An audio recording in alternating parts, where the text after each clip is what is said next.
Strap yourself in for Keeping It Real with Jack and Raoul. Welcome back, Keepers, to another episode of Keeping It Real with Jack and Raoul. I'm Gabrielle Dolan. And I'm Jack Phillips, and this is another episode called It's Not You, It's Me. I know. So this episode came from one of our keepers. And just a reminder, keepers, if you got a question, if you got an idea for an episode, let us know, because we are here to serve. I like that. We are. One of our keepers literally sent us an email and said, could you please do an episode on how do you gracefully leave a company that's been good to you? So this person has been with the company for a couple of years and has said they've been really good to her, but feels it's time to leave. So unlike, and so she wants to leave well, and because she feels a slight bit of guilt. She feels bad because they've been so good to her. So this is unlike one of the podcast episodes we did about knowing when to go. So we're not talking about, the company's not great or you don't like the leader. This is actually you really like the job. Sure. But there's part of you that's going, I still think it's time to go. Before we get into it, it's not you, it's me. Has anyone ever said that to you, Raoul? Yes, someone has said that to me. I had a feeling because there's been a few fiancés. I'm sure they're living a life of regret now. You just keep thinking that's where you feel better. The reason we actually called it It's Not You, It's Me, because we've probably all been in that situation with personal relationships where it's okay, but you want to end it. You want out. And you go in with it's not you, it's me. Which is true, right? Because you're the one wanting out and they're possibly not. I remember in fact, it was the boyfriend just before I met Steve. Dave. Dave was his name. Good old Dave. Hi, Dave, if you're listening. Of course he's not. He's moved on well and truly. He might still be in love with me and listens. Oh, he's bloody grateful. And he's saying to Steve, mate, you've done well. Dave's probably going, I dodged a bullet. No, but I remember we'd been going out. Yeah, we were actually friends. We worked together, and then we'd started going out for a few times, and for a few months, I think. And it was just, I just knew it wasn't leading anywhere, and I knew he was probably a bit more committed than I was, and so he wanted out, but just didn't have the balls to say it. No, I still remember, driving over to see him, and I just had to say, it's not you, it's me. It's just doesn't feel right, and I think because I came from a genuine, I think honest, it's actually wrong for me to stay in this relationship because, he was upset, but he was, He was at the pub by 6. Yeah, he was, yeah. No, but it's hard. Have you told someone or someone said it to you? I've told a few people in my younger days, but the one that said it to me was Richard Phillips. The one you married? The one I married, exactly right. Well, obviously we were boyfriend and girlfriend. And he split up. And he said to me one morning, I don't think this is going anywhere, and it's not you, it's me. Right. Could have slapped him. How long would you split up for before he realised? He came crawling back. Right, okay. Look, it was probably 8 months to a year. Oh, okay. It was a long time. Yeah, wow. A long time. He moved. We were living in Canberra. He moved to Melbourne. He really wanted to get away from you, in that time, left Canberra maybe 6 months in and moved to Sydney, and then he came back and said, I've changed my mind. I've made a big mistake. I said, haven't you just? And not so quick there, cowboy. I've got a few others lined up, actually. And then I went on to marry him and have children. And right. So there you are. Well, so it's not you, it's me. And this is about actually how to gracefully leave a company that has been good to you. Doesn't matter the time frame, how long you've been with them, how long you haven't. And you're feeling like, I want to do this well and I want to do this authentically and honestly, aligned to my values, but I also want to make sure I leave a good impression. Yeah. Yeah. And again, we will focus on the leaving a company. But if you are in a situation where you want to leave a relationship, our advice is please have professional relationship. Please have the honest conversation. The worst thing you can do is gaslight someone. Yeah. I remember another example. This was when I was really young, like 19, and I was going out with really this young guy, and we'd been going out, I don't know, 6 months or so. And then he just stopped calling me. This might have been. This sounds like a job interviews or applications where you hear nothing. It might have been before mobile phones or something. And he would just stop calling me. Back and then when I would try, dinosaurs were and then around, I would children. ring him, and I'd always get, he's not home at the moment. Oh, that's awful, Like Raoul. we'd been going out for about 6 months at least. And saliva. I remember going over, just thought, this is bullshit. I'm going to go over, and knocked on his door, and he answered it. And I'm going, what's going on? And he went, I've just decided I don't want a girlfriend anymore. Right. And I go, And not tell me? Do you think you should have told your girlfriend? Dickhead. Yeah, dickhead. Yeah. Anyway. So back to where we are. No gaslighting or blaming. Gosh, that's really wound her up, hasn't it? Okay, so you're in the job. It's been going well. You like the people you work for. You like the people you work with. There's nothing that's a problem here, but there's another opportunity somewhere else. Yep. Or actually it's just time to call it quits. Yeah. How do you do that, and how do you do that well? Yeah. Give us some tips on Let's this. go. I think the single biggest thing, especially if it's not you, it's me, you be very clear on your reason. And I think that other thing is you stay with your reason. What you don't like, so your reason could be around growth, it could be around new opportunities, it could be around life changes that have happened with you. Sure. I think the temptation is to say, I've decided to go, and then start to blame. Like start to go, I wasn't getting the professional development, or I wasn't getting the salary. The moment you start crossing over to that, because what if they said, we'll increase your salary? Yes. So don't be honest. Don't be tempted to go into, let's face it, even though they've been very good, there's probably some elements that you've not totally happy with. Ignore them. Don't go down that path. Okay. Stay with, this is my reason. And that's about taking responsibility for yourself. Yeah. And saying, okay, this is because I want further growth. This is because I've got another opportunity, or I'm looking at other opportunities, or my life has changed. We're moving countries, whatever it might be. And I think it just helps you stay, I was going to say not emotional, but professional. I remember when I worked at National Australia Bank, and I was on shift work. So I was in IT, and we did shift work. And this was probably, and I'd done shift work in my previous job. So it was probably about 10 years of shift work. Now, 10 years of shift work takes a toll on your physical health. And I was getting you're looking good for 90, I must say. I was getting to the point where, like, I was getting sick, like, doing night shift and stuff. I was getting sick. And so I made the decision that I needed to get off shift work. Now, this was a situation where there was a lot of people wanting to get off shift work. And there was sort of a little bit of an unspoken hierarchy. It was like, the people that have been there the longest get the opportunity to go off.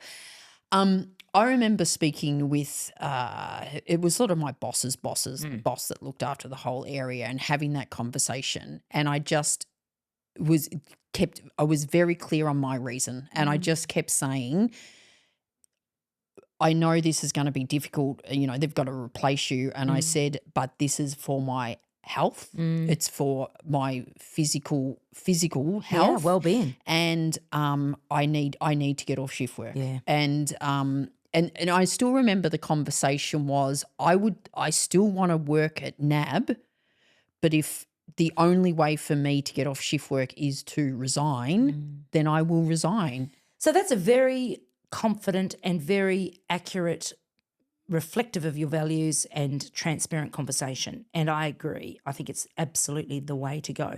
There would be plenty of people that would rather use an excuse than do that for fear of how they might look. But our point here is, if you are not honest, it's actually going to backfire on you. Yeah. And it does. Yes, It absolutely. absolutely does backfire. Yeah, and especially if your You reasons. can't lie about your values. You can't hold that for long. I know it. Yeah, and if the reasons are, like, say for example, life changes or physical health, people can't argue with that. No, that's exactly right. That's You're fact. literally going to say, that's right. I've made a decision what is best for me and for my life and for my health and for whatever.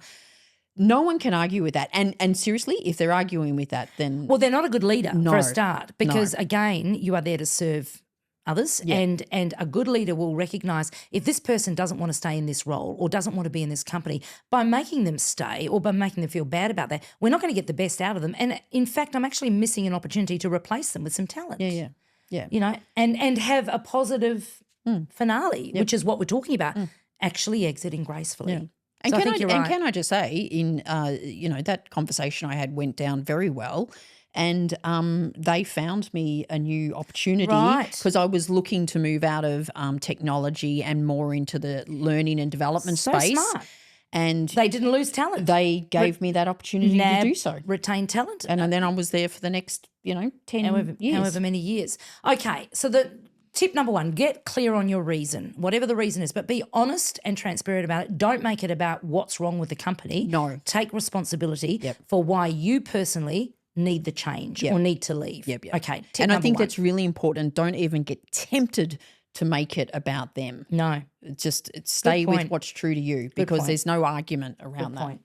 I like tip number 2, give genuine thanks. Tell me a bit more about this one. Are you suggesting that some people don't give genuine thanks? Well, I think there's a lot of people don't give genuine thanks, but I think it's also to say, and let's remember, you're having a conversation with in this case, your employer to say, I know you've been really good to me, but it's time to go. I think you've got to give really genuine thanks. And I would get specific. Like, I have really loved the opportunity I got given on that project. I am so grateful for the professional development that you've invested in me, and be really specific on what you've taken out of it, the people I've met. I hope I could stay connected with you. I've really appreciated your coaching and guidance and mentoring as my manager. I would, hope our paths cross again, all that type of stuff, but be very, very genuine in your thanks. I love that. And I think that's really well worth thinking through and preparing for. Is there also an opportunity in that Thanksgiving to also say, could you give me some feedback as I leave, as I walk out the door? Any feedback, whether that be incredibly positive or developmental. Is that an opportunity as well? Oh, well, yes, I think that's a great opportunity. Yeah. And especially if you're leaving on good terms, I think that's Well, even if you're not leaving on good terms, feedback's feedback, Yeah, right? I know. And their reality is their reality of you. Yeah. You might not want to hear it, but maybe it'll help you in your next role. I think that would be incredibly useful for you. I think it would be very positive for your brand. I agree. That you've got that maturity. I agree. To do that. So I think before you go into this conversation, so we're be clear on your why. Yeah. You stay with your why and get very specific on how you'd like to thank them. Nice. and acknowledge all the good things they've done. The other thing, and maybe this is aligned to that, but be very clear and direct. Oh, I agree. And so I agree. You do it with warmth. Yeah. But again, and go back to my example, I was very clear, and this was over 20 years ago. I still remember being clear on my physical health reasons why I was doing it, and I still remember saying, in 6 months' time, I will not be doing shift work. Yeah. I can. Yeah, and so I you remember already saw the saying, future. You I already know knew. that. Yeah. I can just tell you. And I remember actually saying, feel I good. don't want this to sound like a threat, but I know in 6 months' time I won't be doing shift No, work, well done. and I'll either have the opportunity, either you will give me the opportunity, Smart. or someone else will give me the opportunity. And you know what's amazing? I probably told a few people that's what I said, and I had some people who very negative and very blaming everyone else, going, "Oh, I heard you threatened to resign," and I go, "I didn't threaten to resign at all. I just made it very clear that My goodness, the that gossip, was the gossip mongering. Oh God, that's who bloody cares? shift And- work. Yeah, well, shift work. That's right. People with small minds bored. Being clear and direct but warm, I think, is excellent advice. And the only way you can be is to prepare. Yes. So prepare for this conversation, yeah? Prepare for getting clear on your reason. Prepare for the specific thanks and acknowledgement. Yep. Write down exactly the 5 key things that you want to communicate and how you want them to feel about you. Yeah. And if you do that, I think you're going to be setting yourself up for success and setting yourself up to leave a good legacy, which I know is what you've also got as a great tip here. And at the end of the day, this is all about personal brand and potentially references. People know Definitely. people. You can always pick up a phone and say, hey, I heard Raal worked for you. What was she like? Oh, how long have you got? She was so awesome. good. But I think so not preparing for that conversation with all the, being clear on your reason, specific on your genuine thanks, but also prepare for the mixed reaction. Ooh. And it's just preparing for what happens if they Had no idea that this was coming. and their reaction is negative. The reaction was like, how could you be, you're so ungrateful, we've invested so much in you. So prepare, because what are you going to do when that situation is? Yeah, Now, my good advice is you come back to, I know this has come out of the blue. It's come out of the blue for me as well. So prepare for the mixed reaction. Again, so I'm taking the role here of the employee leaving. At the end of the day, work is a transaction. Yes. And any leader that expects loyalty and commitment, forever is a leader living in fantasy land. Well, they don't have your best interests at heart. And they certainly don't have that's a lot of leaders, if not most. It's about the organisation. But I think you're right. I think being prepared for mixed reactions, but not taking it on. That is not your problem. At all.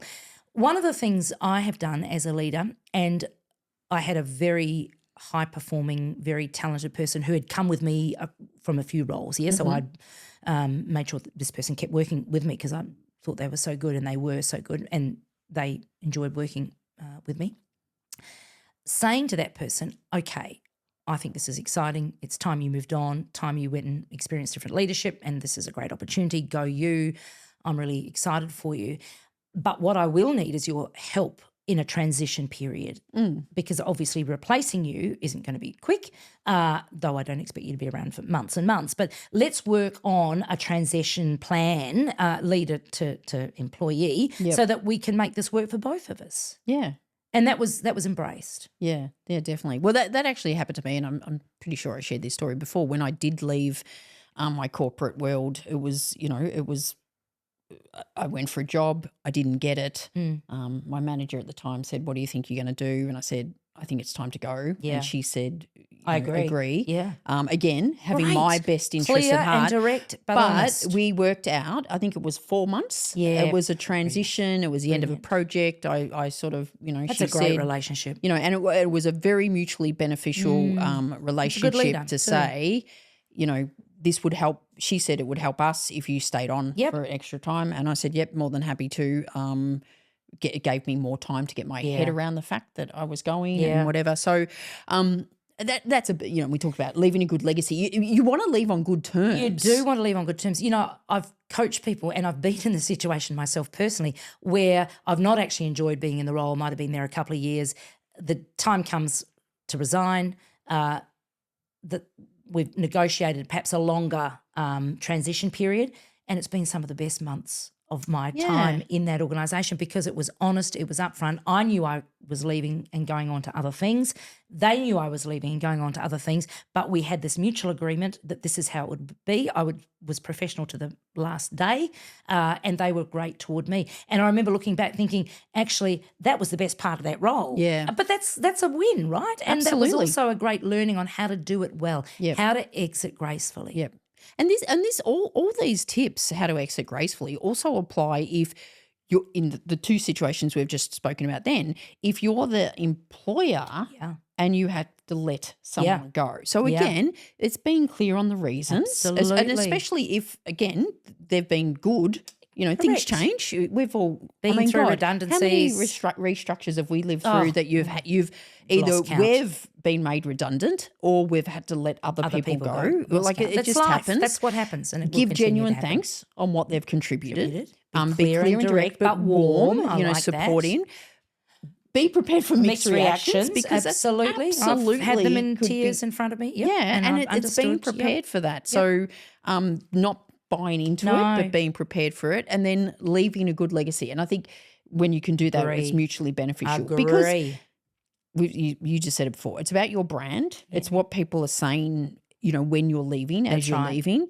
And, the reality is you might leave and go somewhere else and realise actually that was better and you might want to come back. Or something else changes or shifts over time and they offer you a role back there. Yes. Or they move to another organisation. The leader and says, I want to grab rail. She was just so professional right to the end. And I particularly remember when we had to have that difficult conversation about her leaving and how well she managed that. Yeah. So I think there's something in this. This is part of your personal brand. It's not you, it's me. Okay, then let me take responsibility for how this actually turns out. Yeah. Yeah. And I think also, so coming back to the keeper that asked the question, how do you gracefully leave a company that's been good for you? And I to wonder, you. Jack, this is just a question I'll throw at you. Like, when do you have that conversation? Would you find a new job and then have that conversation? Or would you say, and so this was my case, it was almost in 6 months' time, I don't want to be doing shift work. Now, as it was, they found me, they helped me find a job within the company. Sometimes it could be, if it's done well, they could go, well, I can help support you to find your next role. I don't know what. So when I'm coaching people that have identified they want to leave a role or an organisation, the first thing we ask is why. Yeah, so this is coming back to getting clear on your reasons. So why do you want to leave? I find the culture a problem. Yep. Okay, so if the culture's a problem, there's a good chance you're not going to want to remain in that organisation, irrespective of the role. True. If it's nothing to do with the culture, if it's more about a lack of development opportunities, or you feel that you've outgrown your role or whatever it might be, but you like the organisation, you like the leadership at the top, then there probably is the opportunity for a different conversation about where else in here for me. Yep. And I loved the way you positioned yourself at NAB by saying, I already know in 6 months' time I won't be doing shift work. So I can either go out and find something that's not shift work outside of NAB, or I can stay in NAB. And I actually like NAB. And they said, well, we like you. You're talent. We want to keep you. That was a win-win. Yeah, absolutely. So this is about adults having professional conversations about what works for you and what works for them. So what's mutually beneficial. So I think it's hard to answer that question in general. It's going to be specific to your experience. Yeah. I'm coaching a very senior leader at the moment, chief executive officer, who's been with an organisation for a very long time and realised it's time to go. Yep. Doesn't have the next thing lined up, but of course has worked beautifully with the board and is transitioning and supporting the incoming CEO, and has given them 6 months. Have you guessed what's happened in that 6 months? There's been so many other opportunities that have arisen, so many other offers. She's starting to really rethink about what her future looks like and how she can manage a number of things, and I've never seen her happier. And she's drawing on all of her previous experience, but going into a future where she's going to be stretched and trying different things. Win-win. Yeah, excellent. All right, good stuff. So I think it's not you, it's me. This is about when you're leaving, let's just say, relationship. Yep. Whether it's personal or professional. The thing is, be very clear on your reason and stick to that. Give genuine thanks about how much they've helped and supported you. Be clear and direct, but warm in how you're delivering that. Prepare for mixed reactions, and so you don't. I think that's important, so it doesn't shock you, and then then it spirals into an emotional conversation.